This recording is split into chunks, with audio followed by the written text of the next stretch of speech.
교회는요, 하나님에게만 선택받을 뿐만 아니라 누구에도 선택받아야 되느냐? 세상에도 선택받는 교회가 되어야 될 줄 믿습니다. 제가 보기에는요, 하나님의 선택과 이 세상이 기대하는 교회의 모습은요, 다르지 않다고 생각합니다. 사람들이 기대하고 원하는 교회는요, 어쩌면 하나님이 기뻐하시는 교회라고 저는 생각이 들더라고요.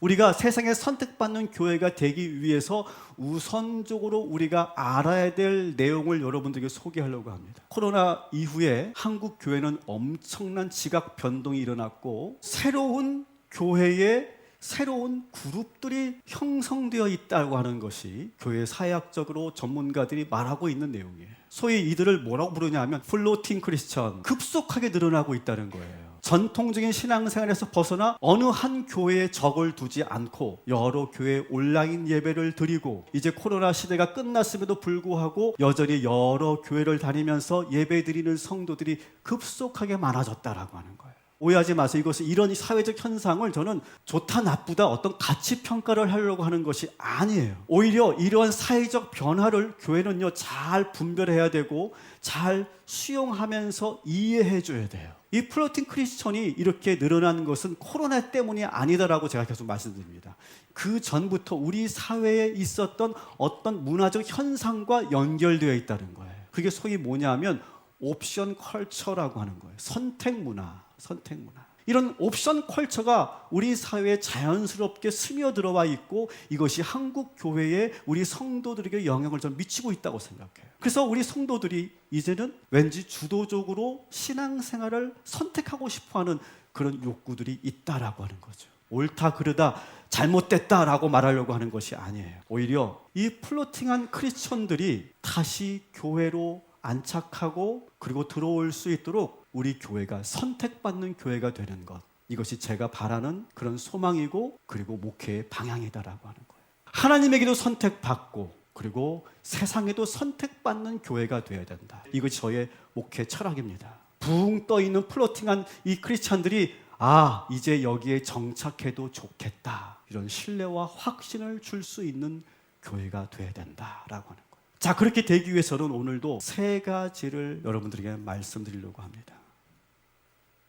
첫 번째 뭐냐? 거룩한 합리성을 가지고 있는 교회. 많은 사람들이 교회의 상처를 받는 이유는 세상에서는 용납되지 않아. 이미 세상에서는 그렇게 살지 않는데 교회에서는 여전히 그렇게 비일비재하게 일어나고 있는 일들, 그걸 보면서 사람들이 상처를 받더라고요. 여러분, 교회는요 가장 합리적이어야 하는 줄 믿습니다. 저는 상식적이 된다고 생각해요. 그래, 맞아, 교회는 이래야지, 당연하지, 이게 맞는 이치지. 교회를 보면서 그런 말을 들어야 되는 거죠. 근데 오히려 반대의 말을 우리가 들었다는 거예요. 여러분, 교회도 민주적으로 운영되어야 되고 의사소통도 수평적으로 이루어져야 되고 담임 목사 혼자 독재하는 교회가 돼서는 안 되고요. 재정은 투명해야 되고 모든 것은 합리적으로 사용돼야 될 줄 믿습니다. 교회도 예외일 수 없어요. 세상에 합리적으로 가는 것처럼 교회도 그렇게 가야 된다고 저는 믿어요. 그리고 또 한 가지, 하나님의 말씀은요 학교에서 배우는 지식과 저는 모순되지 않는다고 저는 믿어요. 오히려 과학적 사고와 인문학적 소양이 있어야 더 건강하게 신앙생활을 할 수 있더라고요. 성경 말씀을 더 풍성하게 우리가 해석할 수 있고 예수님을 더 깊이 알아갈 수 있는 그런 안목을 갖게 되더라고요. 거룩함은 구별되지만 단절되지 않는다. 여러분, 거룩함은요 오히려 모든 것을 받아들이고 소통하고 수용해도요 저절로 구별되는 것이 거룩함인 줄 믿습니다. 참 멋있는 말이죠, 그죠? 이거 제가 쓴 말이에요. 거룩함은요 구별됩니다. 하지만 단절하지 않습니다. 오히려 받아들이고 소통하고 수용해도 저절로 거룩함, 저절로 하나님의 위대하심은 드러나게 돼 있더라고요. 두 번째, 정의로운 교회. 적어도 교회만큼은 왠지 이 어려운 사람들에게 힘을 주고 희망을 주고 손을 내밀어 줘야 되는 거 아니야? 불의한 일에는 불의하다고 분명히 말할 수 있어야 되는 거 아니야? 세상은 탐욕에 가득하니까 할 수 없지만 그래도 교회만큼은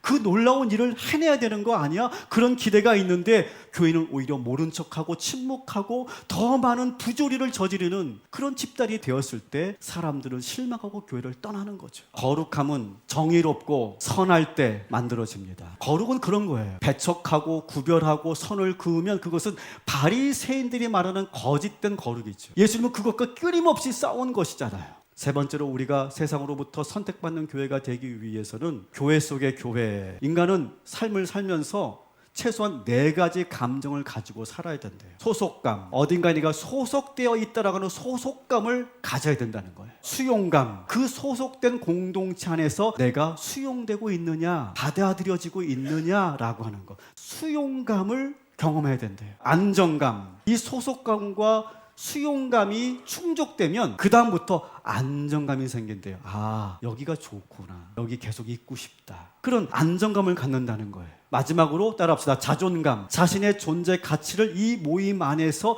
인정받고 싶은 욕구가 생긴다는 거예요. 그게 자존감이죠. 이걸 느낄 때 우리는, 현대인들은 대그룹에 속하는 것으로 만족하지 않고 최소한의 그룹 안에서 이런 4가지 감정을 느끼고 싶어 한다는 거죠. 그런 어떤 자존감을 갖게 하는 그런 우리 모든 셀 교회들 되시기를 주님의 이름으로 축원합니다.